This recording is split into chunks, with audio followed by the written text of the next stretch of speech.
રામ રામ. હા. મારું નામ મોટા પર્વતભાઈ ભગવાનભાઈ, ગામ રેલેલા, તાલુકો સંતરામપુર, જિલ્લો મહીસાગર. હા.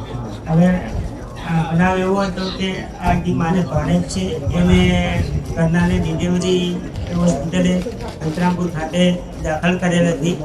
હવે સવારે લગભગ 9:30-10 વાગ્યે દાખલ કરી અને લગભગ નહીં તો 10-10:30 વાગ્યા સુધી ડિલિવરીની રાહ જોઈ.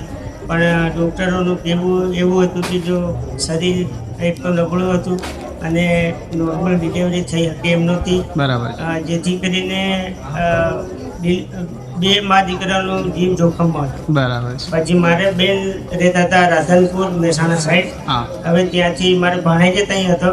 હવે ઘરે એક નાનો ભાણિયો અને એમના મારા ભાણેજના ઘરના એ હોસ્પિટલ હતા. બરાબર. પછી મારા બેનનો રાધનપુરથી ફોન આવ્યો કે અમારે ઘરના બધે માનતા તો રાખીએ પણ કંઈ હજી ડિલિવરી જેવું કાંઈ છે નહીં, તો તું એક માનતા રાખ.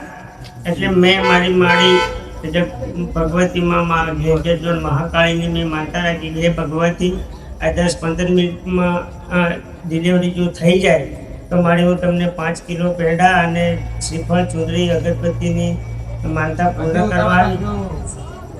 આ રીતે મેં બાધા રાખી દીધો. આજે હું એમને લઈ અને નામકરણે મારી પાસે નામકરણ કરાયું છે. નામકરણ કરાયું અને માનતા પૂર્ણ કરી દીધી. એટલે તમારા ભાણેજ છે આ? હા, મારા ભાણેજ. એમના ભાણેજની વહુને મતલબ ડિલિવરી સમયે હા, મેં એક સેવાનું બાળક અને એની માં બંનેનો જીવ જોખમમાં હતો. ડૉક્ટર સીઝર કરવા કહેતા હતા, પણ સીઝર કરે તો બી બેવનો જીવ જોખમમાં હતો.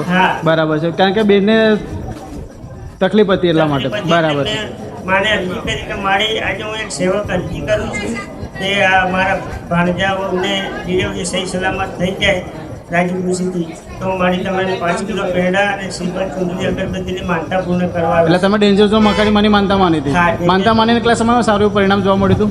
જો અને માનતા મેં રાખીને 10 મિનિટમાં ડિલિવરી થઈ. નોર્મલ ડિલિવરી થઈ? Normal delivery. જે શક્ય નહોતી એ પણ? જે શક્ય નહોતું ડૉક્ટરે ના પાડી. બરાબર છે. કે કાં બરોડા લઈ જાઓ કાં તો પછી એમાંથી એક જીવ જોખમમાં. બરાબર. તમે માનતા પૂરી કરવા? માનતા પૂરી કરવા. ઠીક છે. રામ રામ. રામ રામ.